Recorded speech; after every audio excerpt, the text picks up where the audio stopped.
Hi everyone, my name is Heather and I'm the person behind happypuppytruffles. Today I wanted to share with you guys a free downloadable you can get from my website to download your own fun little changing faces boxes for St. Patrick's Day.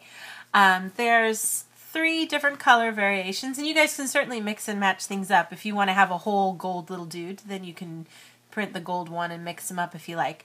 I just kind of tried to put them together in a way I thought looked cool, but you can certainly play around with it and do things that you like.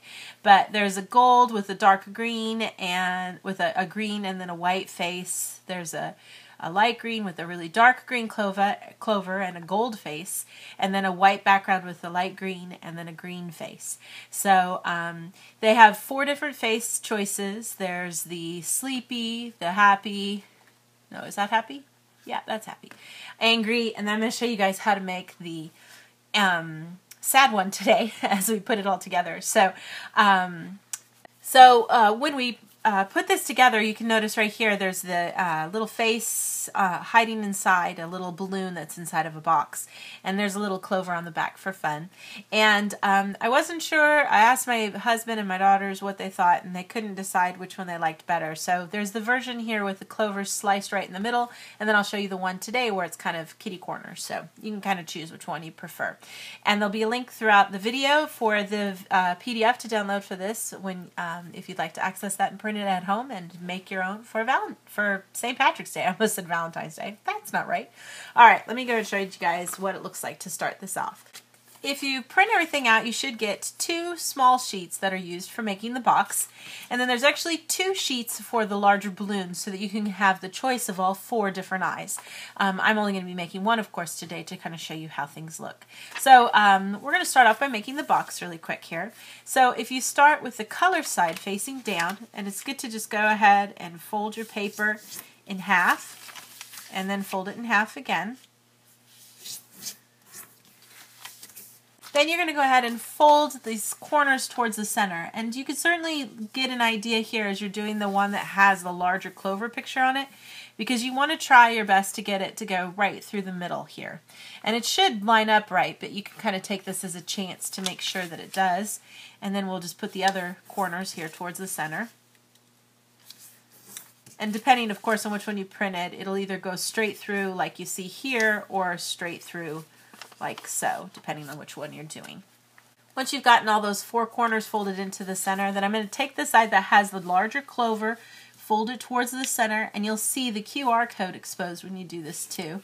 Get a good crease, turn it around, and do the same thing on the other side. Open everything up and take these little flaps, pull them all the way out. And I'm just going to take this little tip here and fold it back. And then that'll just make it easier so that when I fold into the center, everything folds and lays down nice the way we want it to. I'll do the same thing on this side too.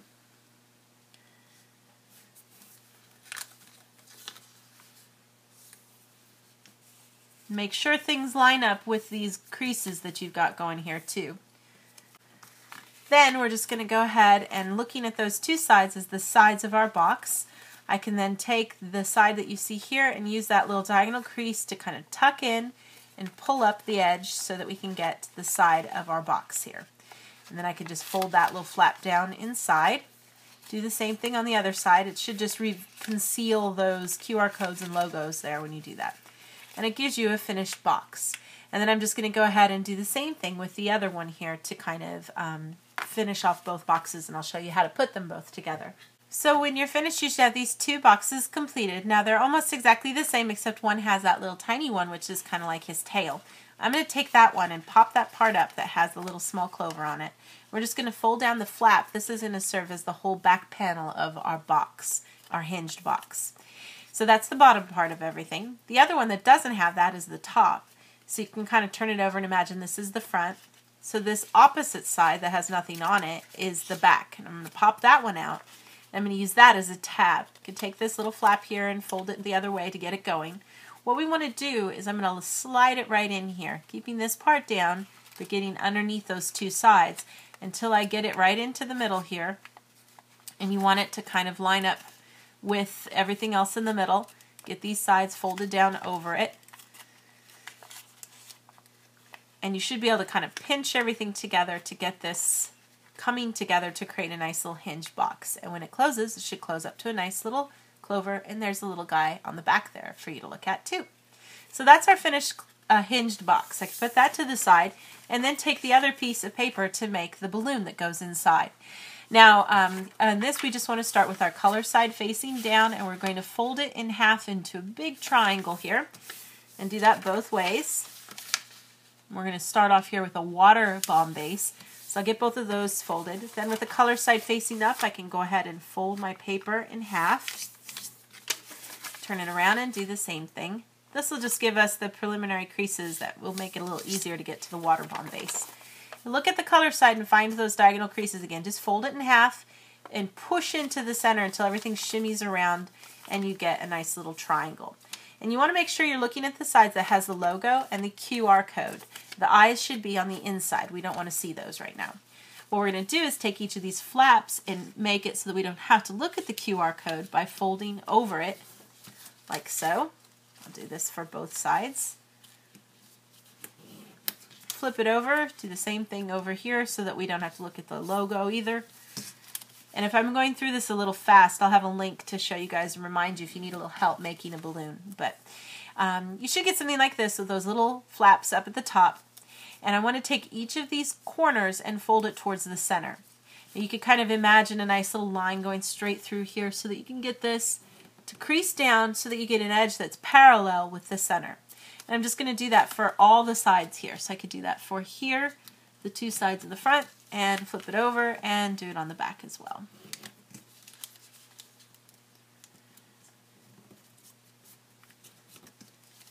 Then we could take those little flaps that you see at the top, and I can open up a little pocket here, and we're just going to take this, roll it down so that it slides into the pocket, and then push it all the way flush to the edge and make a nice crease so that it gets snagged down.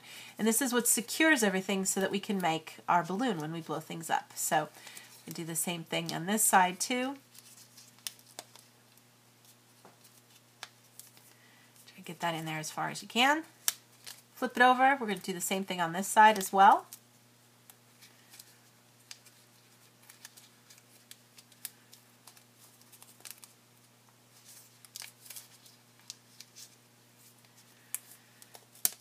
And that gives you the finished little part. Now if you open things up here, you can see there's the eyes on either side. And if we flip it over, the bottom part has a hole in it. We're just going to blow air into it and it'll poof out.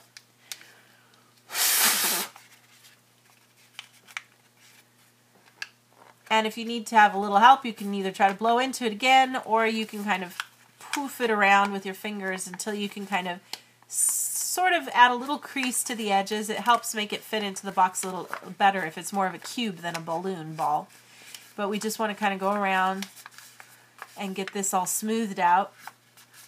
And if it's still being kind of funky in some places, you can blow a little more air into it. But that should give you the finished piece. And I want this time to actually show the sad face, so I can just go ahead and get that going here. Sit this little guy in here, get the lid to fall over it, and then you just kind of pull things apart enough so that you can see his cute little face there. And you can see the difference between the two patterns. There's this version where the seam is placed right smack in the middle of the clover, and then this one where it's sort of at a 45 degree angle. So all of these designs are available in both versions. So there's a total of 6. You can check those out again on my website. There's free downloadable PDF there for you guys to print at home and make your own fun, cute little changing faces Clover toys for St. Patrick's Day. I hope you guys all have a wonderful St. Patrick's Day, and I'll have some more fun videos to share with you guys in the days to come. Thanks again so much for watching, and I'll see you all next time. Bye!